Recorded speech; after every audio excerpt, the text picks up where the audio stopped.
MG9 news. కోసిగిలో కొలువుదీరిన గణనాథుడు, దేవతలలో అగ్రగణ్యుడు, ప్రథమ పూజకు అర్హుడు, సాక్షాత్తు పరమశివుని పుత్రుడైన మహాగణపతి పూజకు వేలైంది. నేడు వినాయక చవితిని పురస్కరించుకుని దేశం మొత్తంలో అన్ని నగరాలు, పట్టణాలు, గ్రామాలు మొదలుకొని వీధి వీధిన వాడవాడన వెలిసిన గణపయ్య ప్రజలను దీవించడానికి మూషిక వాహనంపై బయలుదేరాడు.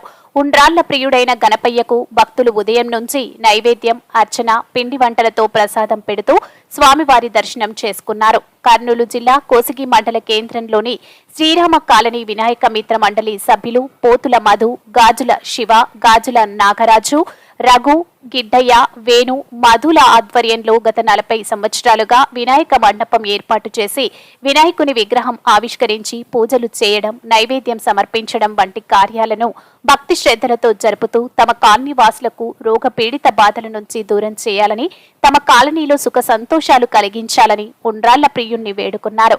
అనంతరం వినాయక మిత్ర మండల సభ్యులు మాట్లాడుతూ వక్రతుండ మహాశయుని పూజించడం మహాభాగ్యమని, రాష్ట్రంలో మంచి వర్షాలు కురిసి రైతులు సుఖ సంతోషాలతో వర్ధిల్లాలని, ప్రజలు అందరూ గణనాథుణ్ణి దర్శించుకుని తమ బాధలను తొలగించుకోవాలని ఈ సందర్భంగా కోరారు. MG9 న్యూస్ తో కోసిగి రిపోర్టర్ సతీష్.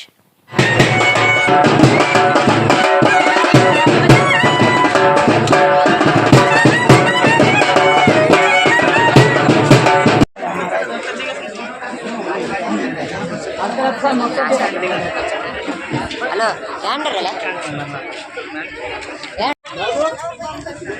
ఈరోజు గణాధిపతి చవితి ఈరోజు మహావిశిష్టమైనది.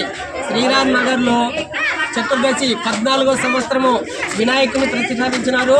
వీళ్ళు మధు, శివ, నీలకంఠ, నాగరాజు, ప్రతాపు వీరందరూ ఆధ్వర్యంలో మహాగణపతిని ఈరోజు ఘనంగా ప్రతిష్టాపించినారు. వీరికి ఆ గణాధిపతి ఆయుర్వేదం ఐశ్వర్యం ఇచ్చి వీరిని మనసారా కోరాలని కోరుతున్నాము. ఇది గణాధిపతి విశిష్టం.